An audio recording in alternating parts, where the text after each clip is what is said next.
The text for today, it's found in Mark 8, beginning in verse 31. Mark chapter 8, verse 31, and it reads, "And he began to teach them that the Son of Man must suffer many things and be rejected by the elders and the chief priests and scribes, and be killed, and after 3 days rise again." Verse 32, he spoke this word openly. Then Peter took Jesus aside and began to rebuke him. But when Jesus had turned around and looked at his disciples, he rebuked Peter, saying, "Get behind me, Satan, for you are not mindful of the things of God, but of the things of men." When he had called the crowd to himself, with his disciples also, he said to them, "Whoever desires to come after me, let him deny himself, take up his cross, and follow me." Everybody has this idea that they love about compassion until it actually costs them something. We love the idea of following Jesus until it actually comes down to following Jesus. Jesus, in this part of the story in the book of Mark, is finally speaking plainly to the disciples. No more speaking in metaphor, no more parables, no more stories. And it is at this point that Peter decides to rebuke Jesus. Jesus was speaking about the necessary life of suffering in front of the crowd, and Peter pulled Jesus aside to rebuke him. And I'll say this again, because it's easy to overlook. Peter rebuked Jesus. The disciple corrects his master. The student rebukes his teacher. "Excuse me, Jesus, you don't get it. Excuse me, Jesus, you don't get what this Christianity thing is really all about. Suffering? No. Let me tell you, Jesus, how it's supposed to be. I pray to you, I speak your name, I wear your merchandise, and you are supposed to make life happy and cushy and full of blessings. Not those hidden kind of blessings, not the lessons that are found in the living, but the kind of blessings that I can drive. The kind of blessings that I can live in. The kind of blessings that produce regular, trustworthy paychecks. Excuse me, Jesus, but you have it all wrong. You see, Jesus, suffering isn't popular. Jesus, you won't fill pews preaching about sacrifice, Jesus. You won't increase the tithe by talking about service to others, Jesus. And what is this that you're talking about? Rejected by who? No, Jesus, if you do it right, if you play your cards right, you can have your cake and eat it too. You can walk against the grain and still not cause any friction, no persecution, no struggling, no sacrifice, no death.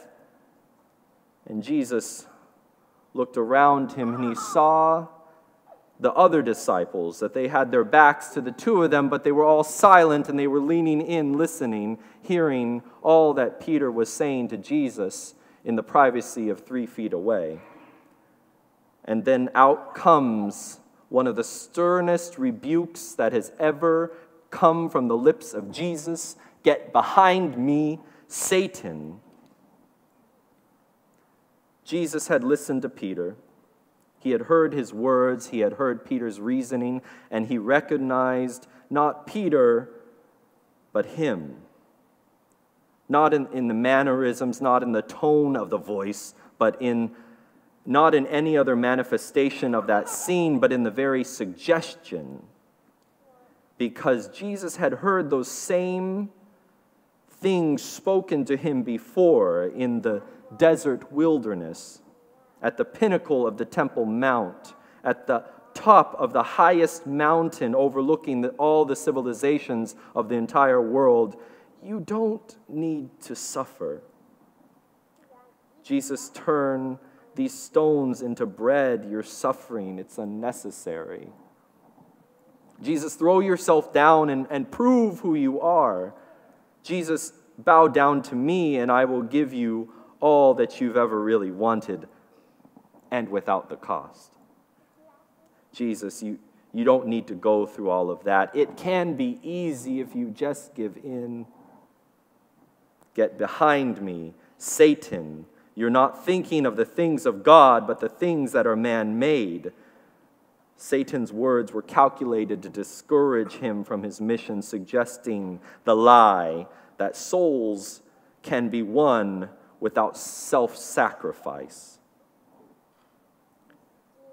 The cross is the work of Christ, a life of suffering, a life of sacrifice was the cup that he had to drink. The cross was the plan of God, and anything less comes from the inventions of men. The choice to follow Jesus is the choice to struggle against self. And this struggle is what we commit to as followers of Jesus. Jesus endured the cross, despising the shame of rejection, the shame of not living the high and easy popularized life of the so-called Christian. Jesus lived the life of self-denial, not giving in to the desires of his own flesh, but set his mind on the things of eternal and everlasting value. But not only this, Jesus also lived a life of perfect, selfless love, which is why all the rest was possible for him, and how all of this could be possible for us. And what he heard from Peter's lips was something much less. So I tell you, when you hear the voice, you hear the words of a family member or a friend or even of yourself, discern what is being suggested behind the person that is speaking.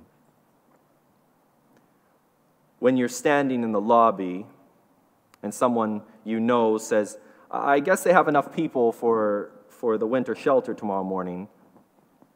Get behind me, Satan. I don't care if they have more people serving food than eating it. I will be there too. When someone meets you, someone you meet asks, hey, what church do you go to? Get behind me, Satan.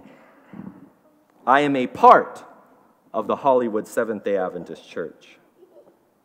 Yes, it's hard to be a part of a church body.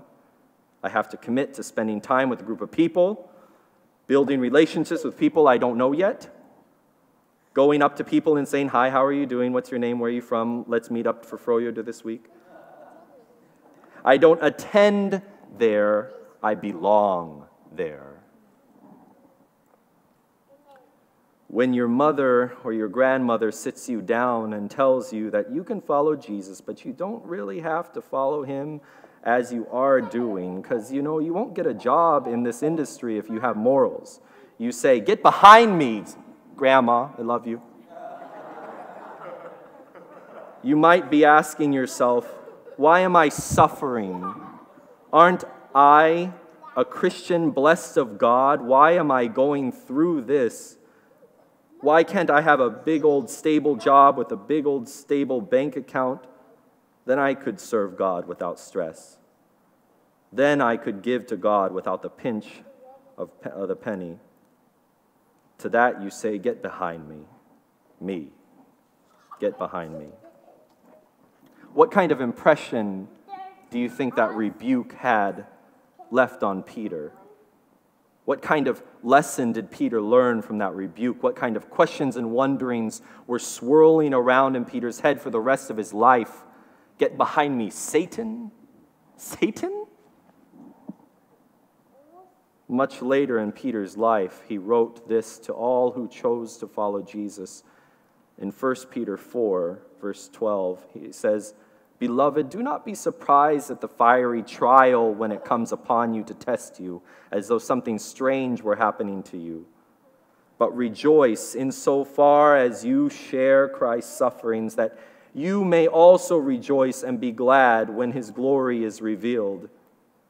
If you are insulted for the name of Christ, you are blessed, because the Spirit of glory and of God rests on you."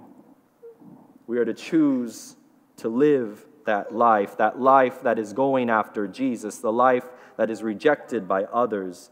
These concepts of a cushy Christianity, of living the easy life, they have to be given up. Denying yourself is not something that you do, that you plan to do on an occasional basis. It is a way of life. It's not like even Lent. Lent doesn't even qualify if self-sacrifice is only done once a year. It is a state of denying self to which this Christian season reminds us of and makes us more aware of. It's to remind us because it's just too easy to forget. Self-denial is not forced upon anyone, but picking up the cross, because picking up the cross is not compulsory.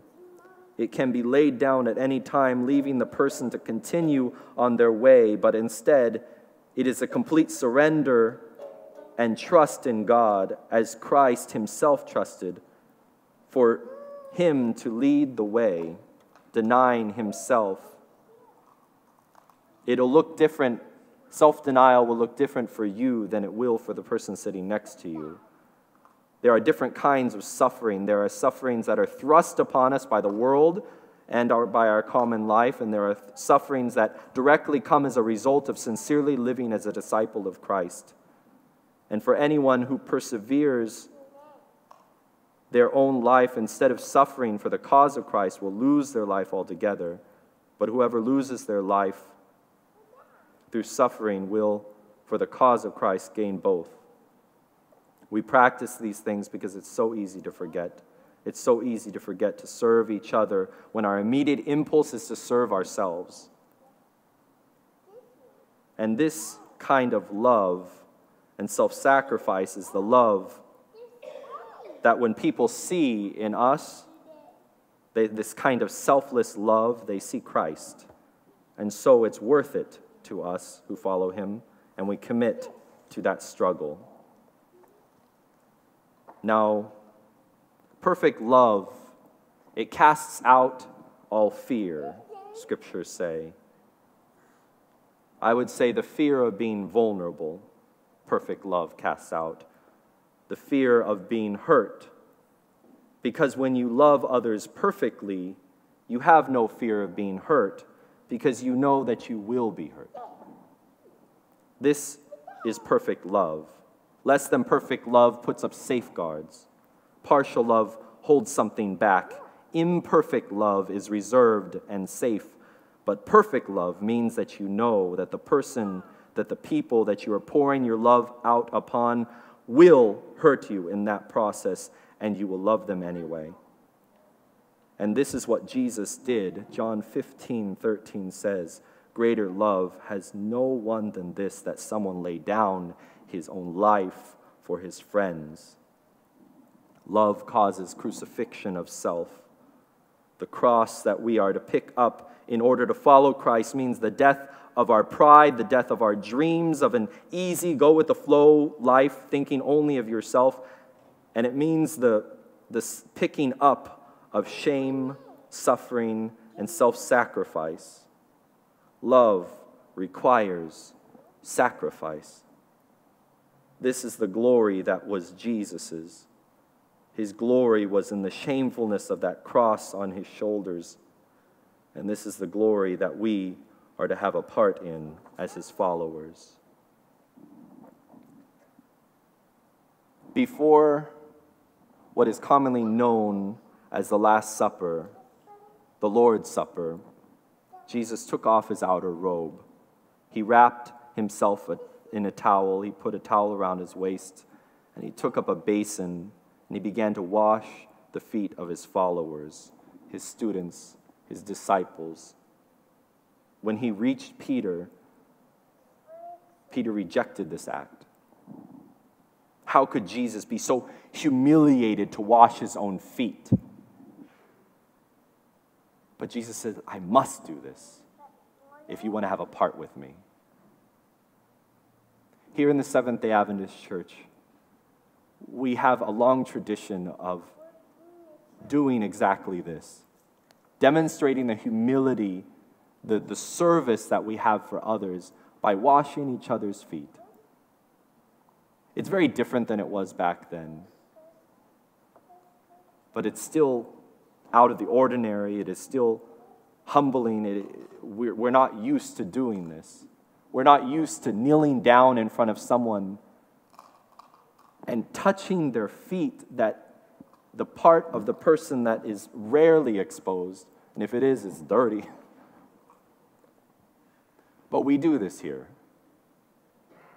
We find someone that we need to make our relationship right with, someone that we need to serve, because this is what Christ did, and this is what we will do.